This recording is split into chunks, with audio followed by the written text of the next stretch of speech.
I thought I had to know everything all the time and have all the answers. And as soon as I recognized that it was actually more powerful to hire people smarter than me, we started to grow quite a lot. And I also didn't have to have all the answers. That's why you hire better employees that know things that you don't know. Welcome to Powerhouse Founders and Leaders, the show for women who are building wealth, scaling businesses, and leading with unapologetic power. I'm your host, Nicholle Overcamp. Self-awareness is a superpower. I say this all the time and I repeat it, but the reality is that it is a really excellent business strategy too. The more self-aware you are, the more effective you can be in your business, what you're doing, who you're leading, and execution. It is so important to be self-aware and double down on the things that you know you're really good at, and then hire help and get assistance for everything else around that. You cannot do all of the things and be all of the things and grow your company. And what triggered this podcast episode actually is I was listening to a really great interview by Emma. She is the founder of Good American, which is this incredible clothing line. And she was interviewing Reese Witherspoon, and Reese was talking about how she recognized early on and through growing her company and the lessons that she learned, she founded Goodreads, which if you're not familiar, I encourage you to look into that. And what's fascinating about the whole thing too is she was saying that when she started the company, they were making millions of dollars in revenue for other people, and her company math wasn't mathing. She wasn't profitable, had a really tough time figuring out why. And part of the problem was she didn't have a CEO mindset or that business strategy. She was a creative, she was a visionary. And when she started to ask her friends for help who had that numbers expertise, it started to not only change her business, but increase her profits, increase her revenue opportunity, and how she even negotiated around her contracts and having more control over the money. And she was talking about one of the lessons that she learned was taking ownership in the fact that she's not the gal who's going to get excited about a P&L or really understand the numbers, but that doesn't devalue herself or her contribution to her company. And I think a lot of the time we talk ourselves into the untrue theory that we must be the expert at everything and we have to be really good at the numbers and understand every little detail and love drowning in spreadsheets so that we can be a successful CEO. And the reality is not everyone has the same strengths and weaknesses. And the very thing that you have, that gift that you have that started the company in the first place, that vision, that's the thing you need to double down on. And so if it's numbers, great. But if numbers make you want to take a nap or avoid it or procrastinate, having that self-awareness is huge. But the critical thing to do that is a game changer is to take action then on bringing in the person that is the pro at that, the person that does love those things to help guide you through it. And it's not a permission slip to ignore it. You still have to understand your numbers in the business, of course, but ask powerful questions and then hire the right people that you know and trust to get the job done so that you can continue spending time on everything. Because if you don't do that, it is a very quick way to either go out of business or burn yourself out because you are just juggling way too many tasks that drain your energy and are probably also pulling time away from the thing that makes you the most amount of profit in your business. So it is costing you time, energy, and dollars by not doing that and not listening to yourself and maybe what you want to do, or maybe having more ego than choosing power. So keep that in mind as we run through some of these things, because I see it happen all the time, not only in my own friend group, but with clients as well. And I just happen to be in that unique position where sometimes I'm business coaching and often I'm on the other side of the table being the financial advisor or the business consultant or acting as a fractional CFO, where I can truly appreciate and understand the overwhelm when it comes to knowing the numbers in your business. So that said, let's dive into some of these points here. So having self-awareness as a person, but as a leader, really can help become the GPS in your business. And I even know, like early on when I started the company, I had so much ego and pride. And I was so afraid to not only ask for help, but I was afraid to not be the smartest person in my company. I thought I had to know everything all the time and have all the answers. And as soon as I recognized that it was actually more powerful to hire people smarter than me, we started to grow quite a lot. And I also didn't have to have all the answers. That's why you hire better employees that know things that you don't know. That's why you hire experts and pros. And I have found too that your team definitely respects you more when you don't have all the answers and you admit that you need to find it out or hire someone, or as a team, you guys need to figure it out.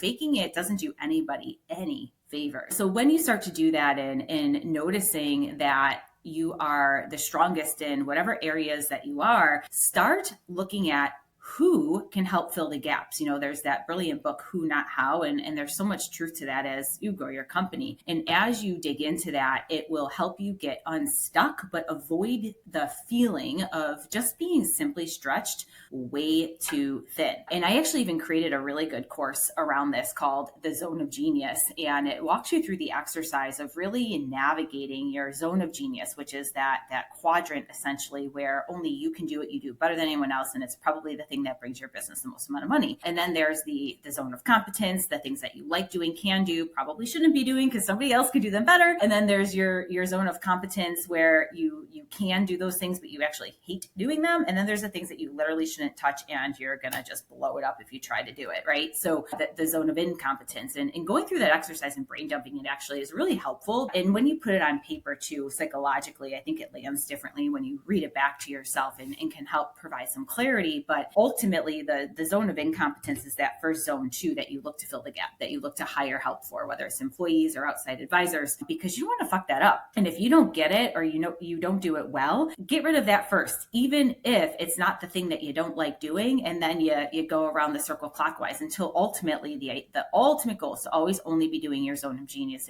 if you can. So if you will put the link to that course actually right in the show notes so that if it's helpful for you to go through it, definitely do it. But you got to start digging into this stuff, you guys. And sometimes it's not just for like early on founders, but our businesses have different inflection points and growth shows cracks. And so there are things that you might be a decade into the business and you're still doing that. You have that light bulb moment and realize like, oh shit, like I should not be touching this anymore. I need to spend my time differently, or I want to create time, buy more time so that I can focus more on the overview and the vision and the leadership of the business and really start to get rid of some of those things that I'm holding too close and should probably outsource at this point or hire out. And another thing to tune into as well, in addition to that, are what are the things that every week like just leave you totally exhausted and frustrated? If there were top 3 things and list them out, and maybe you don't know off the top of your head because you're having a great day in business and everything seems groovy, but I challenge you throughout the next week or couple of weeks to just start writing down things that frustrate you or things that drain your soul or make you feel exhausted. And then maybe it will be a really good lead into how to reverse engineer getting rid of that or hiring help around those things. And then also tune into the things that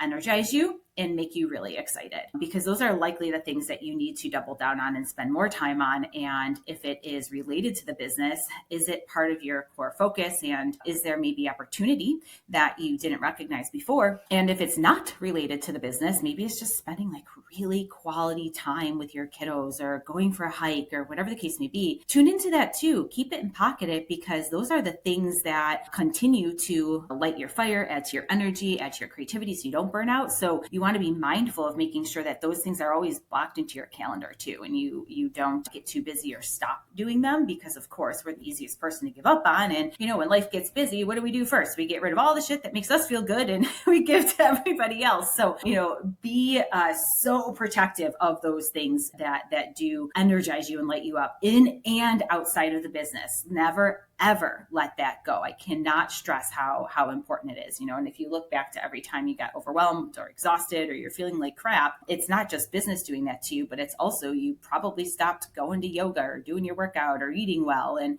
all of these things feed into one another. If you're not taking care of your health, your wealth is going to suffer, your business is going to suffer, and they all stand true. It's like this flywheel, and it's not just the flywheel of business working really well and having all your systems go. It's your body and your mind as well. And so we always have to pay attention to that. So, keep these things in mind as you are growing and building, and not accidentally overriding that. You really have to hold so much power to it. And so the next point that I want to talk about here is delegation, and delegation being a power move. It's not a luxury. And if you aren't delegating in the things that you just thought about or recognize that they are not either making you the most amount of money or they're draining your soul, it's probably actually costing you money. And sometimes we think that delegating is either a sign of weakness or, we can't quote unquote do it all. And what are people going to think? Or,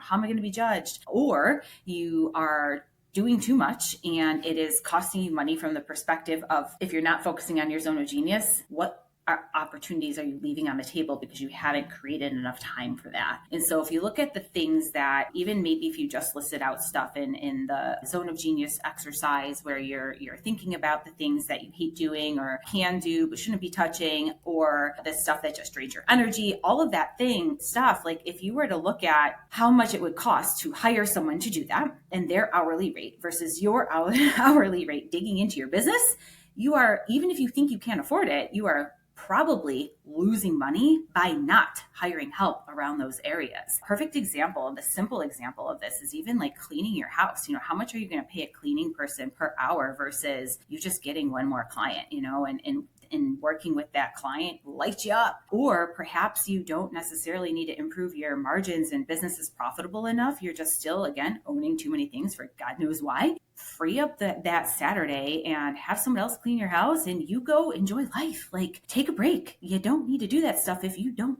love it. Now, if cleaning is like it gives you your peace of mind and it allows you to zone out and it feels fun for you, God bless. But I know for me, on my precious time off, I'm not cleaning my house. Someone else is doing that, someone else that does it well. And even if I am literally doing absolutely nothing, I'd rather do nothing than clean my house. That's just how I am. And I have learned too that I do burn out if I don't tune in. And so for me, I need to pay people to help me so I can also create that free space so that I can take a hike on a Saturday, leave all tech behind and re-energize myself. So delegating is a huge part of success, and paying attention to all of that and not getting so caught up in delegating only in your business because you might be crushing it there, but looking at home, what you can delegate there too.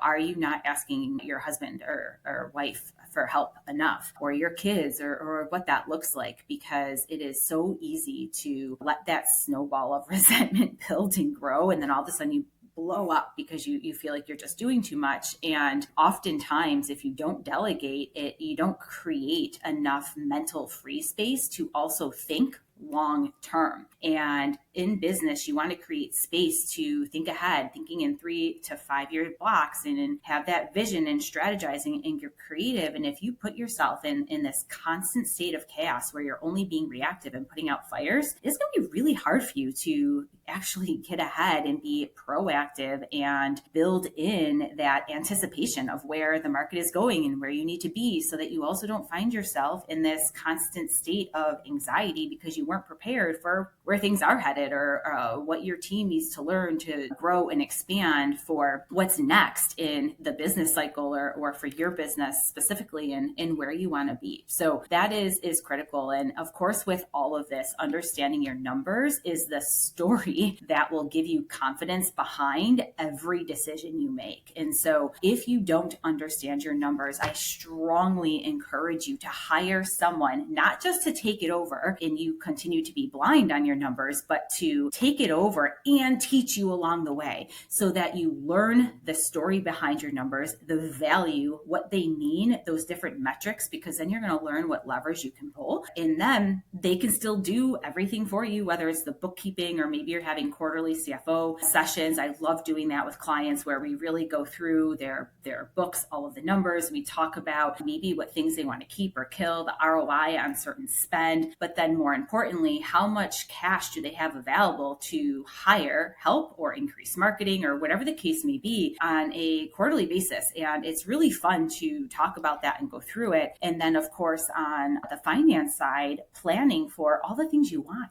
Does your business model support the life you want? Yes or no? And if not, how can we make that happen? And how do we maybe need to tweak the business model for all of those things? And so if this is stuff that you have questions about, it is time to raise your hand, figure it out, and get crystal clear clear, because the more clear and the more specific you are, the easier it will be to grow your business. And of course, getting help with all of these things is going to avoid burnout, and you won't stall your growth anymore. So, these are all things to really take into consideration, and being self-aware and accepting the things that you are good at, and also accepting the things that you're not good at, and knowing that when you are hiring help for these things, or asking better questions, or delegating more, and just letting go of all the stuff that's not serving you, it is a huge, huge superpower. So I hope this podcast session was helpful for you guys and it added some value. Definitely check out the resources in the show notes, and DM me if you have questions, if you need support here. I mean, this is what we are here for, you guys, to help you accelerate and grow and expand. And of course, until next time, continue to be courageous.